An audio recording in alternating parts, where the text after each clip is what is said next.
భగవద్ బంధువులందరకు హృదయపూర్వక నమస్కారాలు. ఓం శ్రీ రామచంద్ర పరబ్రహ్మణే నమః.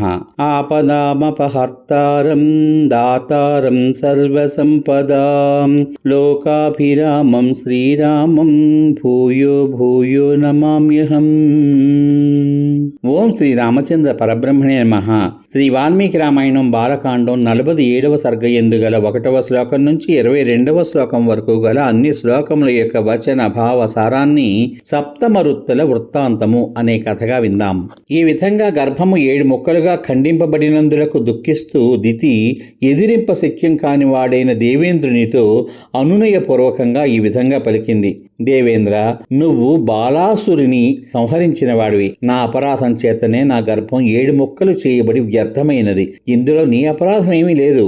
గర్భం విషయంలో అనుకున్న దానికి వ్యతిరేకంగా జరిగింది. అందుచేత నీవు నాకొక ప్రియాన్ని చేయవలెను అని కోరుతున్నాను. ఈ గర్భఖండాలు 7ను 7 మారుత స్థానములకు పాలకులగుగాక. నా 7 కుమారులను దివ్య రూపాలు ధరించి వాతస్కందములకు అధిష్టాన దేవతలై మారుతులు అనే పేరున అంతరిక్షమునందు సంచరించెదరుగాక. వీరిలో ఒకడు బ్రహ్మలోకమునందు, ఒకడు ఇంద్రలోకమునందు, మహాకీర్తిశాలియగు 3వ వాడు వాయువు అనే పేరుతో అంతరిక్షమునందు సంచరించుదురుగాక. మిగిలిన నా 4 కుమారులు నీ ఆజ్ఞ ప్రకారం దేవతలై 4 దిక్కులందును సంచరించెదరుగాక అని పలికింది. దేవేంద్రుడు ఆ దితి వాక్యములు విని దోసిలి ఒగ్గి నమస్కరిస్తూ, తల్లి, అంతయు నీవు చెప్పిన విధంగానే జరగగలదు, సంశయం లేదు. నీ కుమారులు దేవతలై సంచరించగలరు, నీకు క్షేమం అగుగాక అన్నాడు. రామ, ఆ తల్లియు కుమారుడును తపోవనమునందు ఈ విధంగా నిశ్చయము చేసి కృతార్థులై స్వర్గానికి వెళ్లారు అని విని ఉన్నాం. పూర్వము దేవేంద్రుడు నివసించిన కుశప్లవనము అనే ఆ దేశం ఇదియే.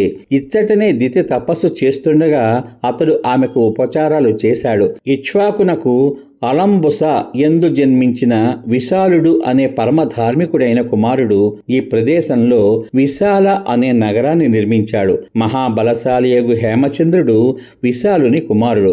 హేమచంద్రుని కుమారుడు సుచంద్రుడు. సుచంద్రుని కుమారుడు ధూమ్రాస్వుడు.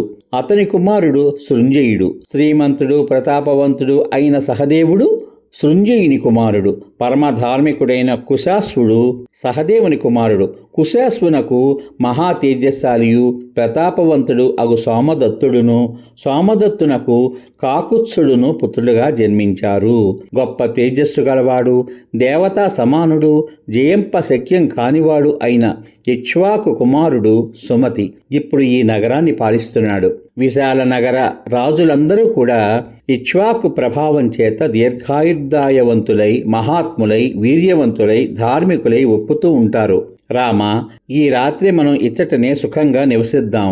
రేపు ఉదయమున జనక మహారాజుని చూడడానికి వెళ్దాం. మహాతేజుడు, మహాయసుడు, నరవర శ్రేష్ఠుడు అయిన సుమతి విశ్వామిత్రుడు తన రాజ్యానికి వచ్చినాడు అనే వార్త విన్నాడు. ఆ తపోధనునికి స్వాగతం చెప్పడానికై సపరివారంగా బయలుదేరాడు. బంధు పురోహితాది సమేతుడైన ఆ సుమతి విశ్వామిత్రుని అధికంగా పూజించి అంజలి ఘటించి కుశల ప్రశ్నలు వేసి ఈ విధంగా అన్నాడు.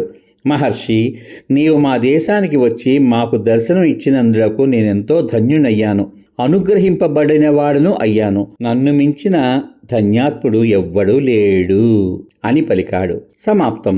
ఇంతవరకు మీరు శ్రీ వాల్మీకి రామాయణం బాలకాండం 47వ సర్గ యందు గల 1 నుండి 22 శ్లోకముల వరకు గల అన్ని శ్లోకముల యొక్క వచన భావసారాన్ని సప్తమరుత్తుల వృత్తాంతము అనే కథగా విన్నారు.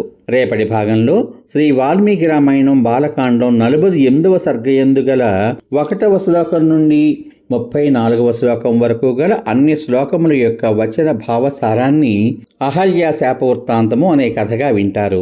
ఓం శ్రీ రామచంద్ర పరబ్రహ్మణే నమః. శ్రీరామ రామ రామేతి రమే రామే మనోరమే సహస్రనామ తత్తుల్యం రామనామ వరాననే.